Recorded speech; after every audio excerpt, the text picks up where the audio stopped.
विजय त्रिवेदी। विजय जी, ये हाल के वर्षों में ही शुरू हुआ है ना, ये फ्री ले लो, वो ले लो, ये भी देंगे वो भी देंगे, और चुनाव आ गया।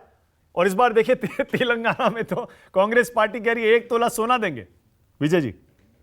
मानक वैसे तो ये दक्षिण भारत से ही शुरू हुई थी फ्री बीज की, और ये जो इनाम देने की घोषणाओं का हाँ। काम पहले चंद्रबाबू नायडू के वक्त में हुआ, एनटीआर के वक्त में हुआ, फिर तमिलनाडु में तो टेलीविजन सेट्स और वो सब तमाम चीजें जब जयललिता जी थी उस समय शुरू की गई, फिर डीएमके ने की, और फिर ये उत्तर भारत में आ गया।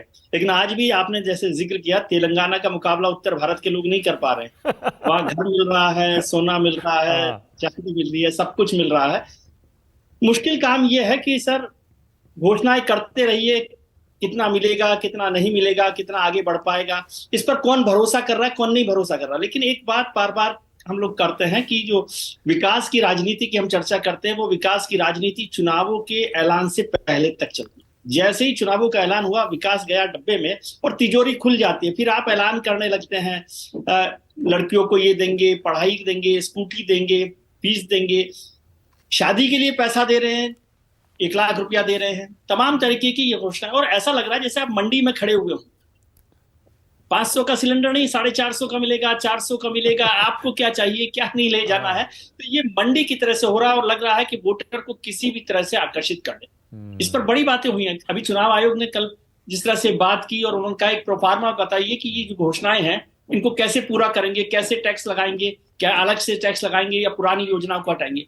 लेकिन इन सब का कोई मतलब नहीं होता। राजनीतिक दल जो है अपनी अपनी तरफ से ये ऐलान करते रहते हैं। एफआरबीएम का आपने पहले भी सुना होगा कि एफआरबीएम में किस तरह से आप फिस्कल रिलायबिलिटी को किस तरह से काम में ले रहे हैं, बजट मैनेजमेंट क्या करेंगे, इसका कोई लेना देना नहीं। आज ज्यादातर राज्य अपने बजट से ज्यादा कर्जे में डूबे हुए हैं, हाँ। अपने बजट से भी ज्यादा कर्जे में डूबे हुए हैं। किसी का बजट 2.5 लाख करोड़ है तो वो वहां पर 5 लाख करोड़ का बजट लोन लेकर बैठा हुआ, कर्ज लेकर बैठा हुआ। लेकिन इसकी चिंता नहीं हो रही, हमारी चिंता हो रही है।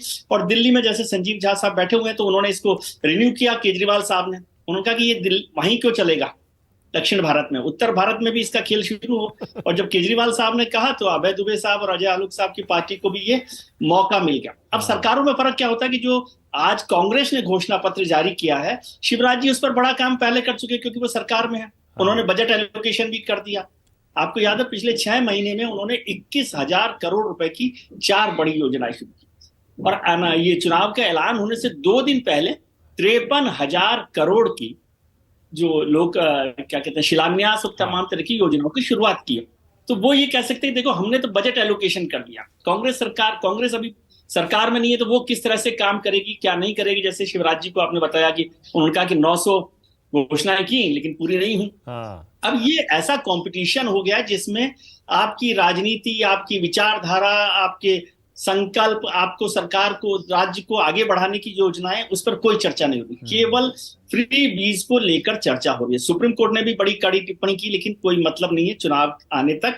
हम जो है आपको इसको क्या कहना, रिश्वत कहना चाहिए नहीं कहना चाहिए मुझे नहीं पता, लेकिन ये खुली रिश्वत इस तरह से दी जा रही है, और इससे राज्य की आर्थिक नीति, बजट चरमराने की बिल्कुल सही। स्थिति हो रही है, तो बहुत खराब है। लेकिन बिल्कुल इसमें सही। इतना कॉम्पिटिशन हो गया कि अब इसको रोकना मुश्किल है सर। बिल्कुल सही है विजय जी।